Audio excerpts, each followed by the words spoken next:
Hi, I'm Ed. This is Ryan. We're from the Martial Mind Podcast. We are here at Vamos Mixed Martial Arts and Brazilian Jiu-Jitsu in Holbrook. After doing an amazing Sanda seminar with our Shifu Gregg Zilb, setting up to interview his teacher, Shifu Moises Arocho. Stay tuned, and we can't wait to share it with you.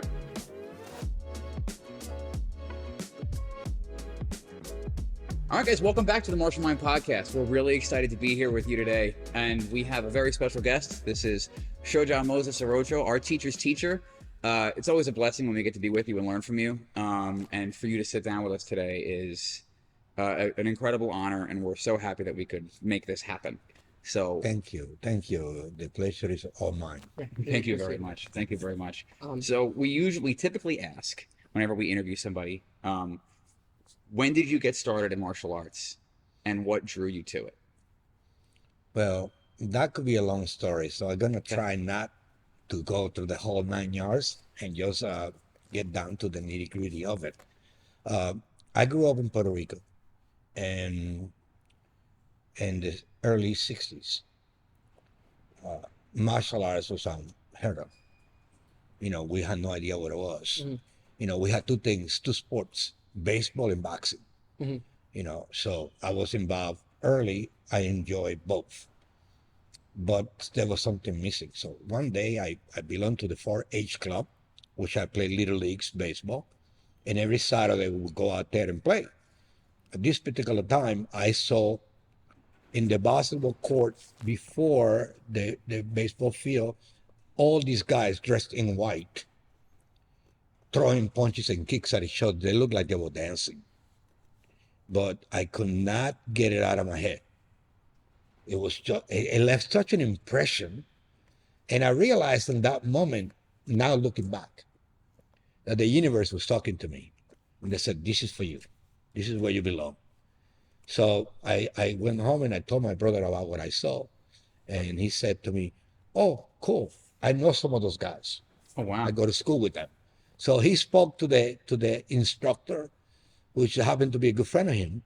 And he said, bring him during the week to the gym, to the school. And he could give it a try. So my brother said, I'm taking you Tuesday. At 7 o'clock, we're going to go down to the school and see if you like it.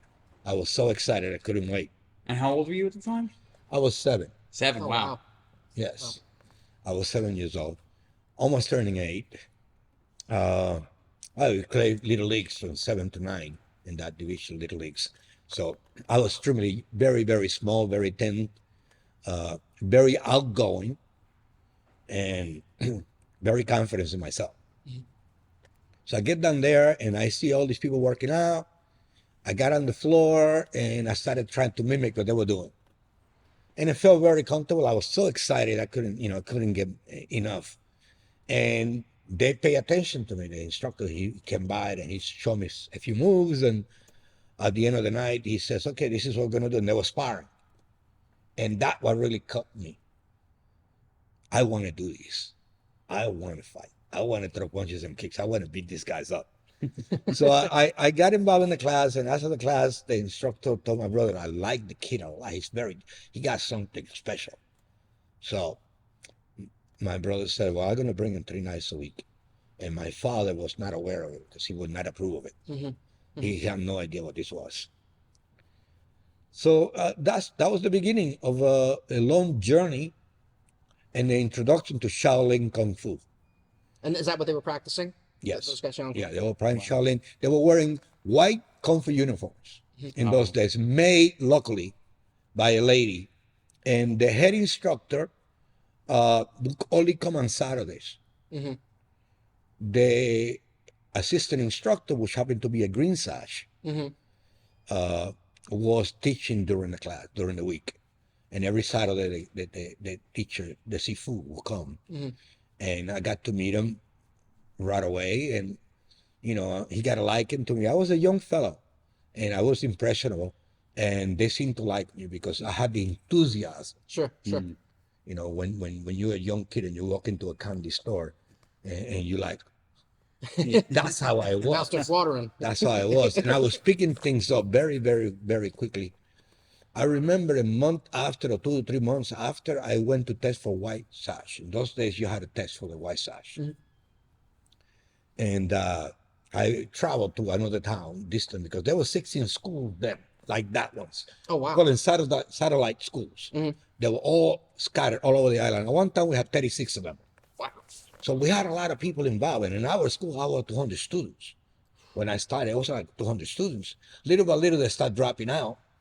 And towards the end, when I got my black sash, there were only 6 left. Because it was brutal training. It was endure pain and uncomfort. And there was training physical and mental and spiritual. And it wasn't a religion and it wasn't a cult.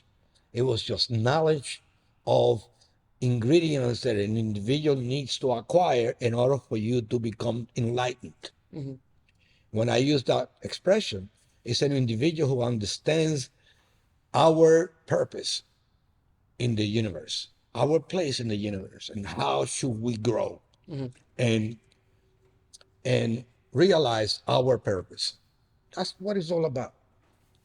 So at a young age, you were introduced to that, and there were closed doors classes that I was not allowed because I was too young. And I couldn't wait to be 16 so I could be in those classes where, we were learning understanding of vibration, meditation, tuning into the universal knowledge in which we can become, we can assimilate that information, sort of like a telephone, a phone, hooking up to the main source and getting that information. Kind of like your cell phone signal to the satellite. Exactly. Comes back down. So in order for us to achieve that, we needed to change the way we vibrate, because everything is about vibration. This is what the teachings were.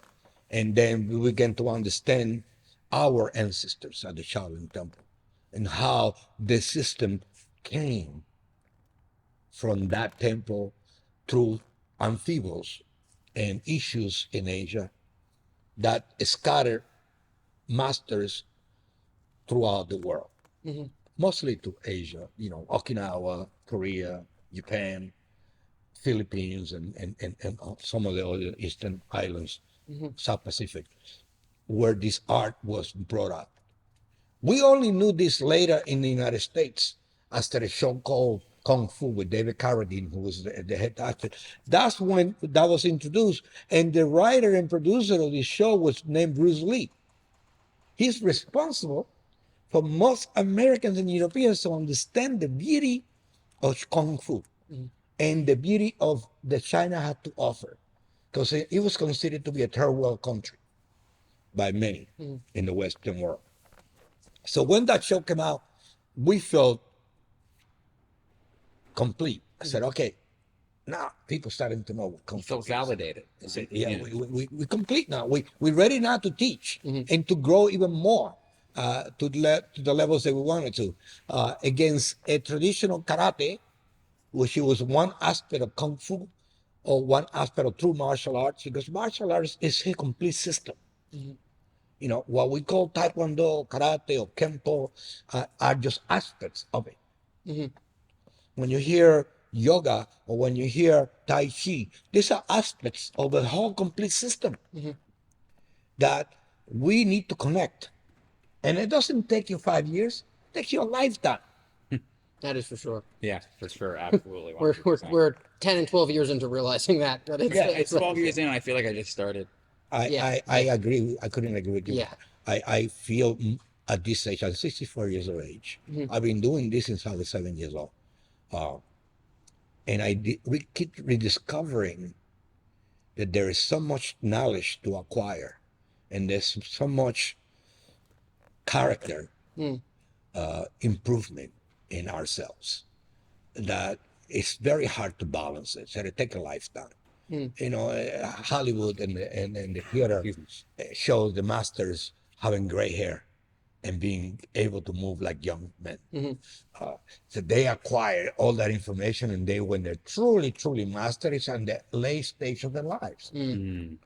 If we could live 300 to 500 years and be capable, we can acquire so much information. You're pretty damn good at kung fu, that's for sure. Oh yeah, yeah. If I we can hope. move, you know. But we unfortunately stretching. we are get weaker later in the stages, and we can no longer do the things that we did when we were in our prime.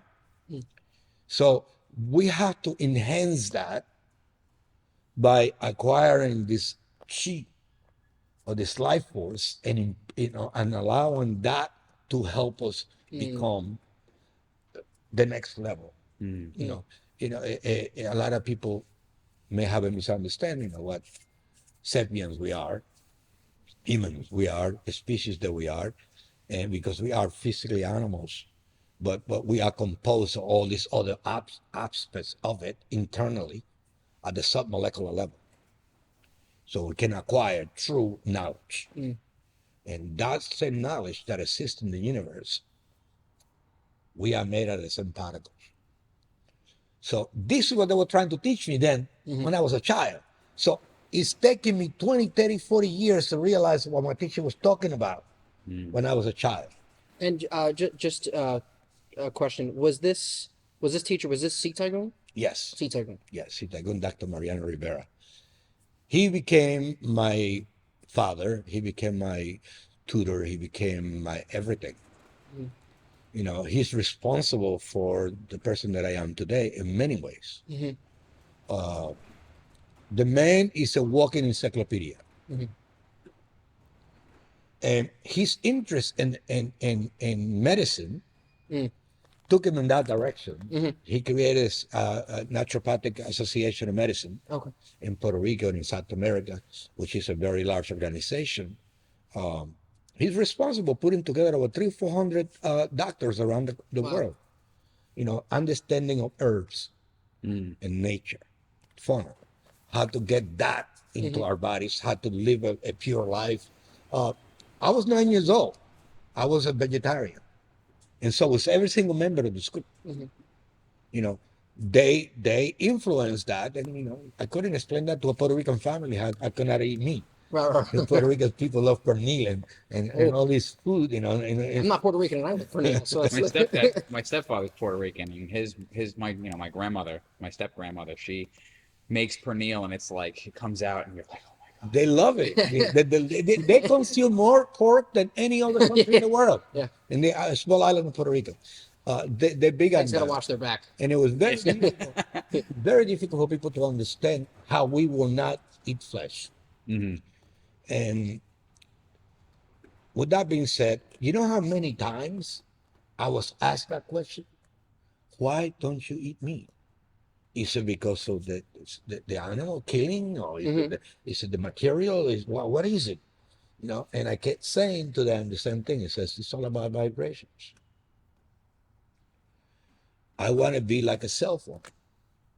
I want to be tuned in to the universal. And if I consume the flesh, I'm going to lose that opportunity. Because it's going to change the way I vibrate. Energy, information, and time and space is all it is. That's all it is. A guy like Tesla woke up one day and he discovered electricity, that he can harness the electricity of the planet and utilize it worldwide. Where did that information come from?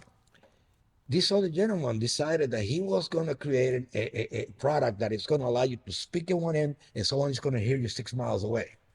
Where did this information come from? He did not invent it. That information was already there. He tapped into it. That's what I call it, a discovery, I guess, right? They discovered because they already Exactly. Dusted it off. Yes. And as everything else today that we have around us that has improved our lives much better than people living in the 1800s and 1900s, it's called progress. But it's the rediscovery of information that has always been around. We are not the highest level civilization in this planet as we think we are. We are not. We have amnesia. We have previous civilizations in the very same planet that we're living in that were far more surpassed than we are today. but we have very little trace of them. Mhm. We have amnesia. We have a tendency to think about Atlantis, Lemurians, and we can relate to it, but we are, because it's part of our DNA. Mm-hmm. It's part, we were designed to continue to exist through incarnations. So one of those incarnations take us back to that era. Mhm. Even though we are not truly aware of it, we have a sense that we link to that. Sometimes somebody's reading an article in a book or in a magazine, and you said to yourself, "Oh my God, I knew that. Mhm. I'm also aware of this, but I was never introduced to it." Mm-hmm. What's funny is I remember it being in middle school and high school and having it was mostly through the realm of math, but I remember having that kind of very similar thought where I was like, is this like when this was like made or like when I'm hearing this, is this like me like what is me learning it? Is me learning it being dusted off in my being like oh it's like it's already there. It's just being my flashlight is being shown on as opposed to like what we think of learning is like you never knew this before.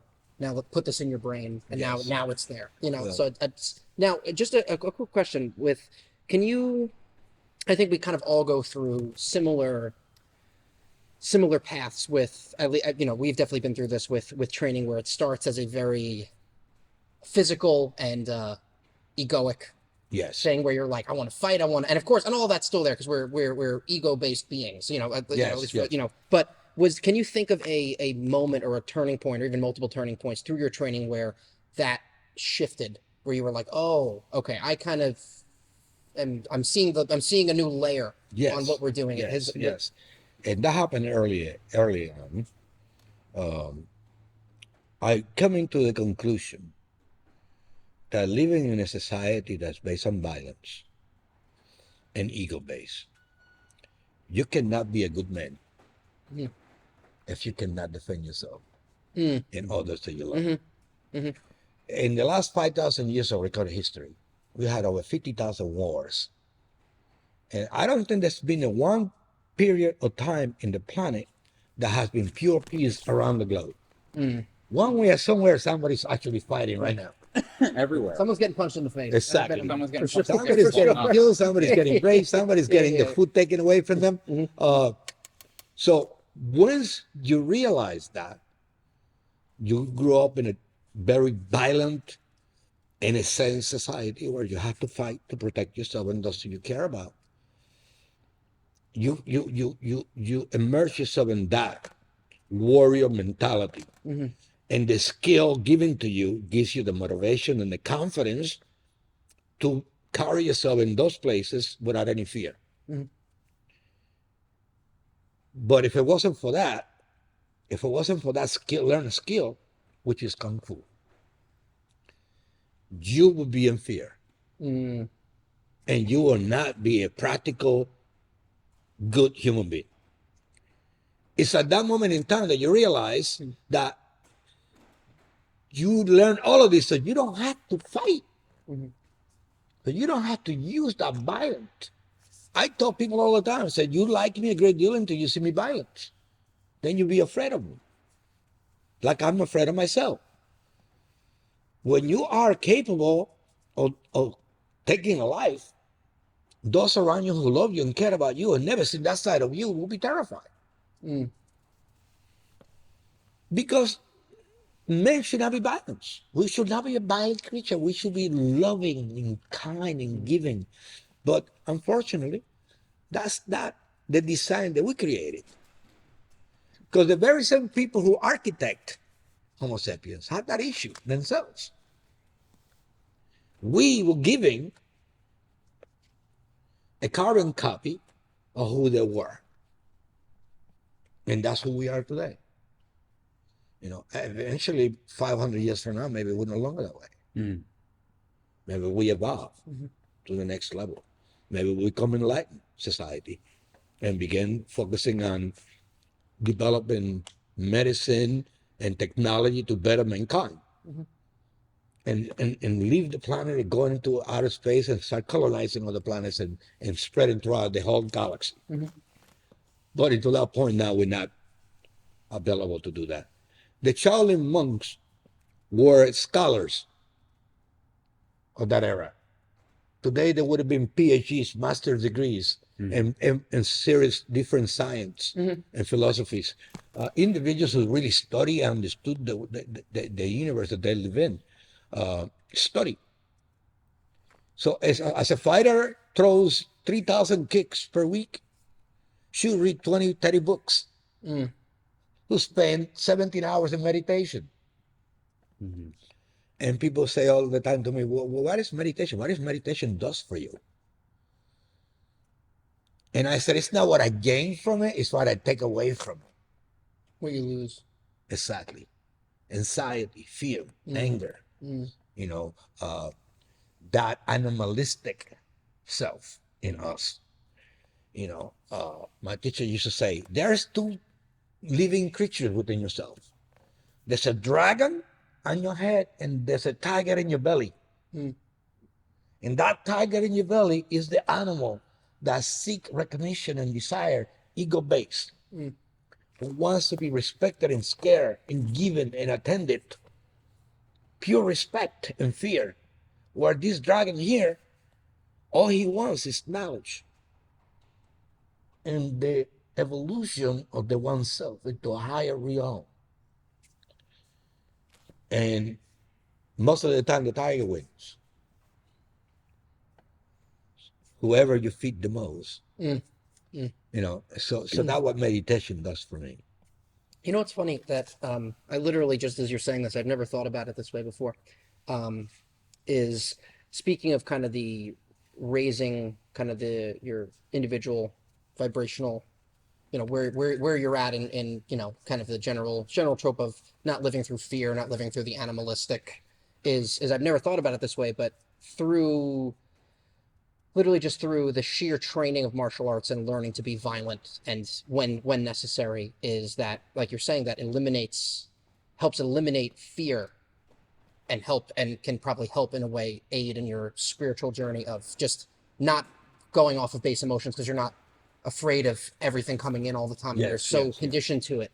You know, I've never had that thought actually until now, because for me it's been, and I've spoken to Sifu Lloyd and Sifu Gregg about this a lot of, and this has been a big journey for me. I'm sure with you too, Ed, of trying to, even just on a physical training area, like where the internals and the externals start. And I remember even just purely training, I always remember Sifu being like, when you can't tell the difference, that's where you should be. Where you can't, where it's not, I'm doing Tai Chi, and then I'm doing Iho Chuan, I'm doing Kung Fu.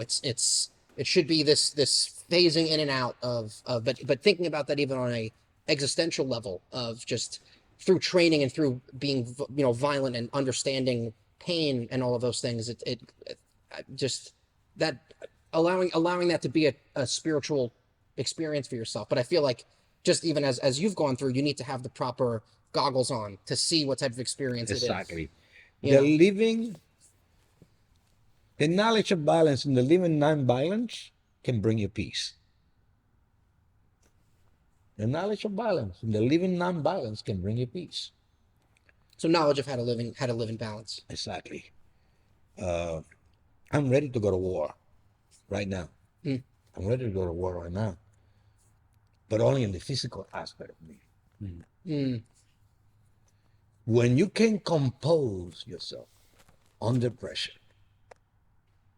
under bloodshed, chaos, and you can remain calm, see everything, is when you prepare, it's when you're ready. Most people are not. Sure.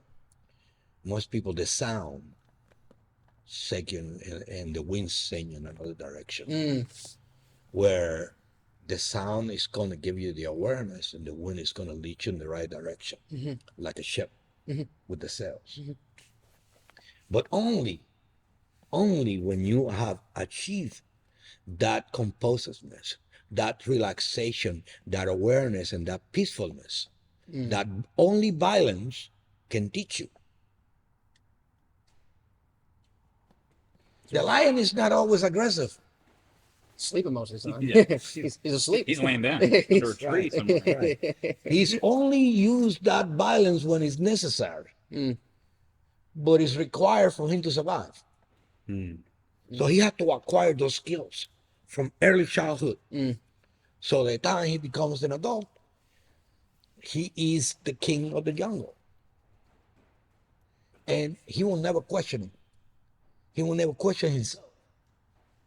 Can I? No, I will.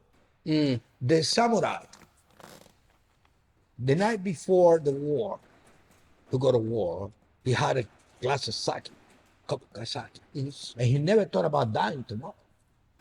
He only thought about his duty to serve and the skill that he had acquired from the very beginning to go into battle.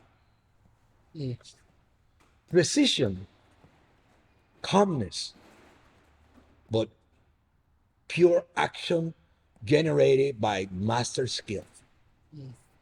And that aspect of his life spread on every aspect of his character. So to them was called perfection of character. Equality to enlightenment, as the Hindus may call it. But only through a long history of trial and tribulations, failures and failures and failures, and continue to work on your character, you can achieve that. It's funny you say that, because we've spoken about this recently, that it's very easy, and I've fallen into this trap of, it's very easy to train at the school, you walk in the door, you leave the life jacket over there, and then you're in monk mode, but it's being able to pull that outside of the school and have the school with, like we've spoken about, have the school with you all the time is, and Really hard, very hard. It is, and we have aspects of it, I think, more, and I think this is a natural place to start, is the violent threat detection, kind of always on, not in a paranoid way, but just having it on, but the other aspects and that you're talking about, is, I think takes a much more will of character to actually be able to, like, hone that piece of yourself and allow for what the school is teaching you to do, to apply to other parts of yourself that isn't just punching and kicking and What the school is teaching, and I'm gonna try to put it in a nutshell for you. What the school is teaching you is to overcome everything and anything, and head on, utilizing your losses as learning experiences and your wins as certain confident level. That wherever you go, you are going to be aware of your surroundings, and people will benefit from you. Because if there's no benefit of your character, and then you have wasted your time. If you're not giving back to those around you, then you are being selfish. I don't believe in these guys going in the mountain and live in a temple and stay away from the world. Because it's easier to be enlightened in that manner, because you're not facing the challenges that we face every single day in the world. you're not sitting in traffic on the Southern Exactly. State. You're not in the motor vehicles aligned, waiting in line. You've never experienced rush hour before. Yes. That's a really good point. So we're going to need that in life in order for us to really be challenged. It's easy to go away and be kind and be decent and be Sure. totally saint-like individual if you're living in the temple in the middle of nowhere and you never interacted with anybody out That's a there. really good point. But it's important that we face the reality of everyday living, whatever environment that we find ourselves in, so we can interact with that and we can challenge ourselves to be better. And at the end of the day, all we want to do is be better. That's it. I find that sometimes as people, we have a hard time, like, we can see the extreme, we can see the monk in the mountain, we can see the ultra marathon runner, but then I feel like, and again, I have issues with this sometimes, is then how do I pull the important thing from that I can apply to me getting up 20 minutes earlier, meditating 5 minutes before I go to bed, and not being like, well, they were all the way over, that's the hero over there, I'm not, like, and actually still being able to pull something from that and actually pull the kernel that you can use in your, because again, you're not. I call it squeezing the juice out of it, out of everything. You got to squeeze the juice out of everything in your life. The benefit. It's not easy. If it was easy, everybody would be enlightened. Mm. If it was easy, everybody would be a millionaire. If it was easy, everybody would be an actor or a musician. Mm-hmm. Everybody be successful. Mm. The reason why those successes are there is for people to pay the price. Mm. Pay the price to what you want. Mm. It says nothing is going to be given to you, because if it was that way, from the moment that you were born, you are aware of everything around you. Right. But you're not. You don't know how to speak. You don't know how to walk. You don't know how to interact. Sure. And you're learning that as you're going along. Right. And then it comes a time that you are aware of your true self. You say, okay, I'm 16 years old. Where am I going? What is my purpose? Do I go to school and I integrate myself into society and I give back in a way? I'll be a doctor. I'll be some kind of a attorney, law, or I be a politician, or I be a kung fu teacher. What am I going to do? How am I going to contribute? That's the question, that we got to ask ourselves. And every single choice is going to take so much hard work and dedication, no matter what it is, to master.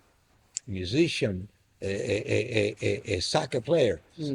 It requires almost a lifetime of an endeavor. We're no different. I get up every single day and I thank the heavens.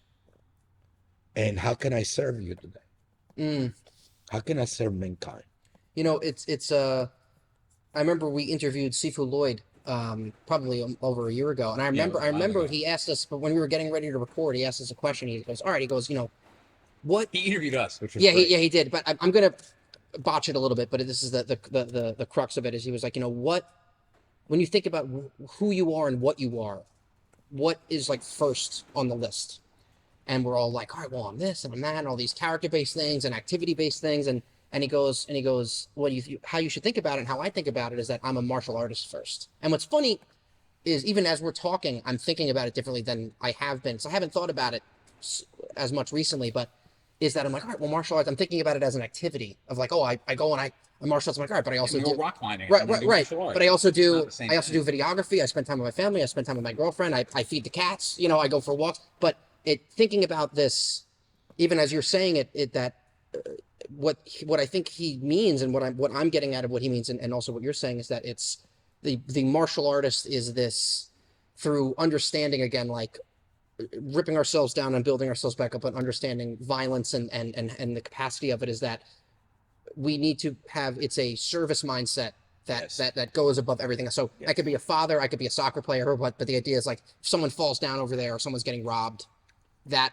goes to the forefront. How can I help someone? How can I be this like beacon that can help? And again, not as in like I'm a beacon, but like a Clark Kent, but just more of like how to help kind of raise through example, hopefully to be able to help raise kind of everyone else around you. And I think I haven't thought about it that way. Well, the samurai was that in ancient Japan. And the reason why I refer to the samurai, because I have a great deal of respect of the mentality of this individual, whom probably may sound like he might be insane to most people, or extremists in their belief system. They are extremists. The samurai? Yeah, there are many people that are extremists out there, and that could be unhealthy. I spent some time in Asia, in Japan, and I saw that reflect on society, a group of that. And I said to myself, well, sometimes you have to blend in a little better. Sometimes too much of one thing is going to take you away from what you really want to accomplish. Sure. And you got to be like water. Got to be like water. You can't be solid. You got to be flexible. Sure. If I'm wrong, I'm in the need to apologize immediately, regardless of who I'm apologizing to. if I'm right and you cannot view my point, I am not going to force that on you. So you can understand me. You're not understanding me. It's like trying to teach a butterfly the ABCs. Why aren't you getting it? So you walk away. You know, but that's the point, that you have to become truly flexible, and you have to try to see it all. If you miss it, if I miss it, and you were talking to me, and if I missed you because I wasn't listening, if I missed the point, I wasn't paying attention. You know, and I have to. And many in my position, I train fighters, and one of the most difficult sports in the game today. And I realized that these guys are very, very young mentally. So you got to open doors for them in a way that they can fully understand it. Otherwise, again, the butterfly, not going to get it. And I have to learn to be patient and to be able to observe how can I touch and provide that information to you so you can understand it. You know, and I take that principle every single day of my life, every single day. You know, and I try to, you know, again, you know, I'm human being. I'm going to, you know, mess up here and there a great deal, because if we're not making mistakes, we're not learning. Yeah. You know, it's like martial arts. How many times are it going to take you to get that form or that weapon or that motion, you know, until it becomes muscle memory? Life is no different than that, but from a wider spectrum. You know, and now you're living in a world that's connected, because the internet now has, you know, we are connected to the whole world. We're not just connected to the people in your neighborhood or in your town or in your city or in your country. Now you're connected to the whole world in a step, in a fraction of a second. You know, so your knowledge is broader. The issues that bothers you are more greater than ever before, and the level of anxiety can be very high. How can you make the world better? How can you live in a world that is designed by you and those who think like you? It's impossible. We are not meant to do that. We're Homo sapiens. We don't agree on everything and anything.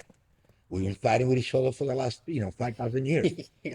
You know, so you, well, as soon as you understand that, you know that not everybody's going to understand where you're coming from. Can't even And that's get on okay. Facebook without getting into an argument. You make a comment, and 20 people are always Oh, gonna, God. no matter how you say it, or good, the good intentions, you're gonna get those people out there who's looking real quick to have a debate. Their point of view, opposite point of view. That's okay. Religion been doing that for years. And if you think about it for a moment, you say, wow, I grew up in a church, and I left the church at a very early stage. My family was very upset, because I begin to question it. Religion, period. And if you really think about it, you're going to get people out there very upset with you when you make these comments. Because people, blind faith is very powerful source. I don't think religion's too much of a hot button issue. Yeah, I think man, no way. I think it's People people are are really pretty cool. accepting People of are pretty things, calm with you it. know? I think a lot of the time. Well, we have a society that leads people and lead them in different directions based on how you grew up and where you grew up. So now you got all these political issues, religious issues, social and sexual issues in society. Men and women cannot get along, and men don't like this, and that one doesn't like that, and these guys don't like this, and you're my enemy because you disagree with my point of view. We're going to resolve it with violence. We're going backwards. We're going backwards that way. I remember reading where scientists in the 1800s were making discoveries, and they were writing about them. They were being threatened to be killed because what they were discovering, because people were not ready to understand the truth. And it was based on religion and politics, and we're still doing it today. at a different level. And not much has changed. Yeah, no. Again, look, we creatures of habit. When I told my guys, my fighters, how to fight, I told them all the time, your opponent is going to repeat his techniques over and over and over and over again. It's like a routine. They're going to do it over and over again because that's what they got. That's all they have. So if you discover their routine, you could break the in between those openings. You know, and if you become like them, they'll figure out how to beat you. So you got to keep changing and evolving in order for you not to be, what's the word? Repetitious? No, Predictable? predictable. Yes, that's the word. Two things that because that both Sifu Gregg and Sifu Lloyd are always telling us that I can already tell comes right from the horse's mouth. I can tell. Yeah. I can tell is one of them is, and I think about this too.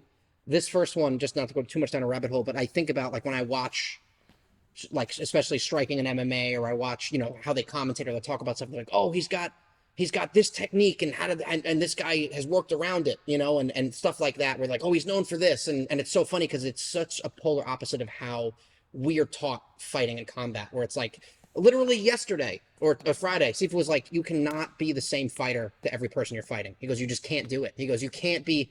Oh, I got really good with this. You go, all right, switch to the other side. Fight with this. All right, switch and now throw this. And it's and on top of that as well, I forgot the other point. But the first one, one of the two things. I see where you're coming from. But I know exactly where they're coming from too as well. You cannot have the same conversation with the janitor and the CEO and the girl next door. So you're gonna each individual, you have to adjust to their likings and their desires and the way they are in life. So you have to be a chameleon. You have to be able to function in any situation, anywhere, any room that you walked in. The conversation that comes your way, if you cannot adjust to it. See, I believe the poorly educated people are the most dangerous people in the planet. Because they are closed-minded and they are not willing to understand, and they don't understand the fear. Fear is the worst enemy that we can all have. Period. Sure. Fear is your enemy. It keeps you from doing things that normally others can achieve things. They never wrote books about cowards. Yeah. They never wrote a book about a scary cat hiding. Even the cowardly lion becomes brave. That's the whole thing. Is he finds his bravery. Yes, yes. Yeah. So people who make history and leave a legacy, they took chances. They took risk. And that risk and that probability is where the future lies. And you have to trust your instincts. Fear stops you from doing that. That's a really good point, and that's something that I have been. I think just through being kind of this, because I had a similar path, and I think actually Ed did as well, of having more of a religious upbringing, and then kind of as I got into Kung Fu, it became more of this fluid spiritual understanding and Religion being to atheism to kind of an yeah. open spirituality. Yeah, it's very common today. And the reason why that happens is because people become more educated. And when you have that in a society, they're not easily conveyed into cult-like behavior. No, I'm not doing that. There's no benefit to that. Right. You guys crazy. Yeah. That's what happened with Kung Fu with me. At an early stage, I realized that the religion thing that they were teaching me didn't make sense to me. And if it didn't make sense to me, why go? Why be a hypocrite? I told my family, I said, I'm not eating meat. How could you not? We live in a farm. We just made all this pernil. We killed all these animals here for you guys. No, it was different. And the religious issues, we had the conversations. Sure. But I was reluctant to explain how I felt because I didn't want to hurt people's feelings. And still today, when you speak to poorly educated people, you have to be careful what you say, because otherwise now you're in a debate. Right. And poorly educated people hate educated people because they cannot please you. They cannot deal with you. They cannot go where you're going. Mm-hmm. Or sit down at a table and have a conversation that is healthy for the soul. I can't even understand the depth of where you're coming from if you have a more complex point Yes, and that yes, frustrates yes, them. yes. And this is why we have the word that we have today. We're not going to educate everyone. And education sometimes may not be the answer to certain things. You know, I believe that the heavens gave us science as a Silence. gift. Science. Oh, science. Science. I believe the science is the language of the universe. In other words, I could truly say this openly. I said, God language is science. Quantum physics is the key of understanding ourselves. Truly, And how to it couldn't be any clearer. And any civilization in the universe that achieved great knowledge, skills and knowledge, had to go through that. Got to be based on quantum physics. Understand the universe. It's very in depth. But an educated person, he would not able to touch it, and they fear it. This guy's crazy. I don't know what he's talking about. I'm not dealing with that nonsense. It's like you just got walking. They're like, here, operate. So this you don't fancy believe in phone God. You don't believe in God. This is what I say. You don't believe in God. You don't believe in God. And I say, I believe in God, but your God and mine are two different gods. And I don't have a guy sitting in a chair somewhere, now. Right. dialing the phone and say, okay, Moses did this today. Yeah. We're gonna punish him. Yeah. Yeah. Watching you double park somebody. Exactly. Yeah. Yeah. No, see, that's your God, that's not mine. Your God has a fashion that you got to wear certain things. My God doesn't care about what I wear. Or my beer or this or that or this or that. I'm not gonna have to pray 7 times a day. I mean, I'm not gonna kill somebody because they don't practice my religion, or I'm gonna dislike somebody because they don't believe in my ideas. See, that's your God. You shut down your ability to learn when you put that wall up. Exactly. And that goes with everything else, not only religion. That goes with everything else. The minute that you say, science is the language of God, they say, no, it's not. I said, so what is the language about? The Bible. Something that somebody wrote. I just got it from Barnes and Noble. Yeah. Yeah. I picked the language you got at Borders. This is the word of God. And I live my life based on this, and I want you to do the same. Now you have a problem. Yeah, it's I find through my drop in the bucket journey of what I've been doing with martial arts and general spirituality is that it makes kind of like similar to you is when I'm trying to like put, okay, I had religion, there's science, there's spirituality. I'm like, it doesn't make sense that I would be living in a world where all three of these things are separate and they're not a different dialect of the same thing. Yes. Or a different perspective on the same thing of the, one could be a how, one could be a why, or things like that, where it's like, no, there's science. And then there's this book that I bought that says, I can't eat shellfish on this day. And it's like, it's like, it does, those two things, we can't have that. And Well, it's like my grandmother would always be like that. She'd be like, it's Christmas Eve. We need to eat fish. I'm like, that doesn't make any sense, but okay, let's go. Like, we can't have that and then have the James Webb telescope and be like, these two things are, it's like, I love the people.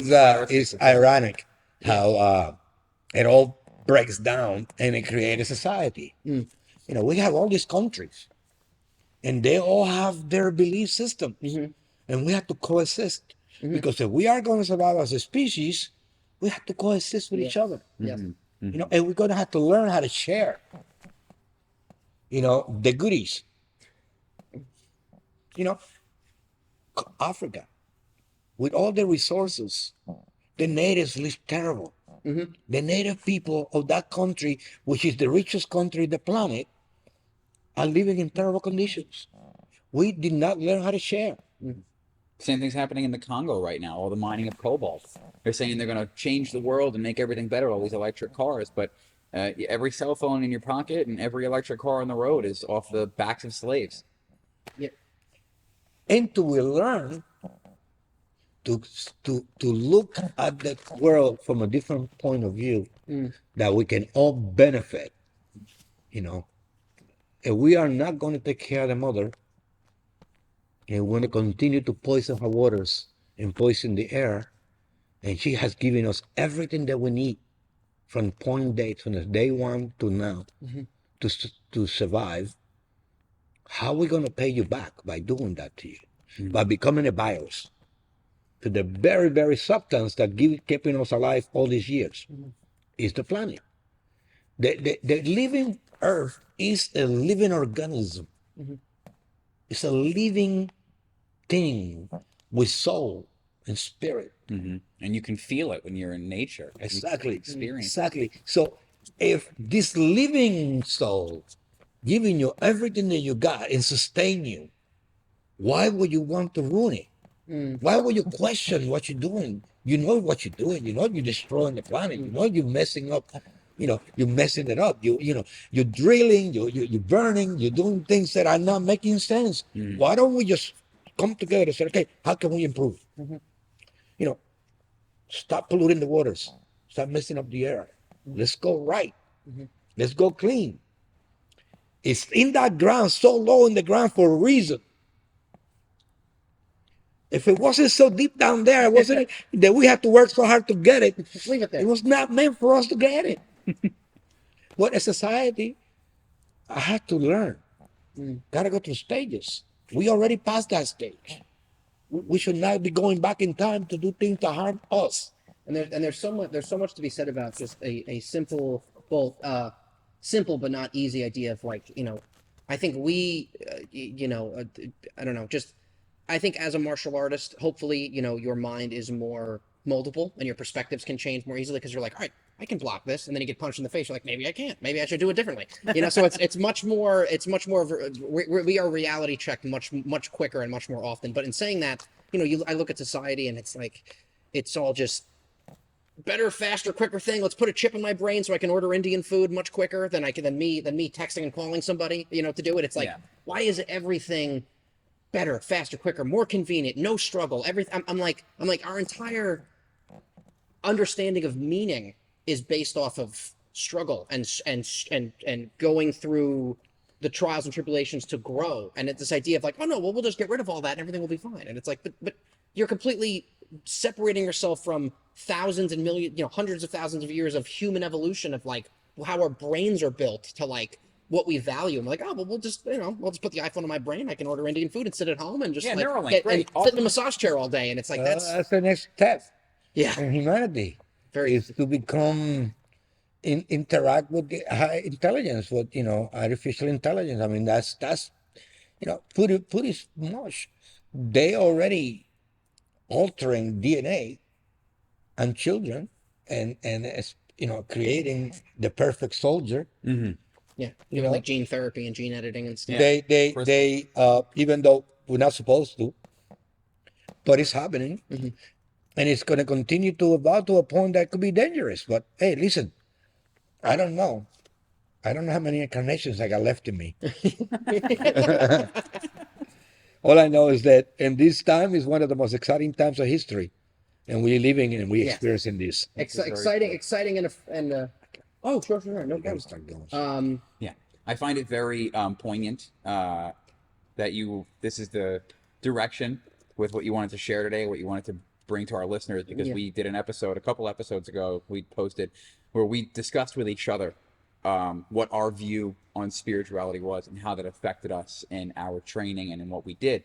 And we got some controversy with that because people were saying, oh, you know, you're going to start dragging spirituality back into Kung Fu and you're going to give all that Kung Fu back to mysticism, and then people are going to forget again what the point of everything is, and that Kung Fu can kill people and it's a valid martial art. And it just feels like it's a very egoic place to come from when it comes to Kung Fu, to need to prove that it works. Because if you're practicing it effectively and you're showing people what you can do, then you're showing through your actions that it works rather than what you're saying that it works. And by tying in spirituality, and well, not necessarily tying it in, but by being spiritually aware and by tapping into that universal mind, that universal consciousness, and allowing that information to flow into you through the practice of martial arts, and to kind of open yourself up to more and more bandwidth. Yes, through and practice. that can intimidate people. You know, and by intimidation, you're going to create controversy, and controversy is going to create animosity. And that's the nature of humans. Martial arts to me is a vehicle to enlightenment. There's nothing else that I can say about that.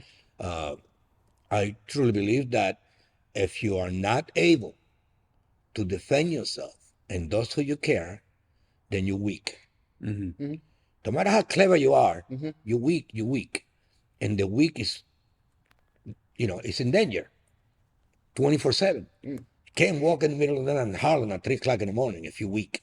You cannot walk into a bar full of drunken characters at 3 o'clock in the morning, if you're weak. That's a really good way to put that. If you are weak, you are in danger 24/7. Yes. That's a really good point. Yeah. So, and if you're capable and you got the confidence, you can walk anywhere with a smile. And you said, I can handle anything that comes my way.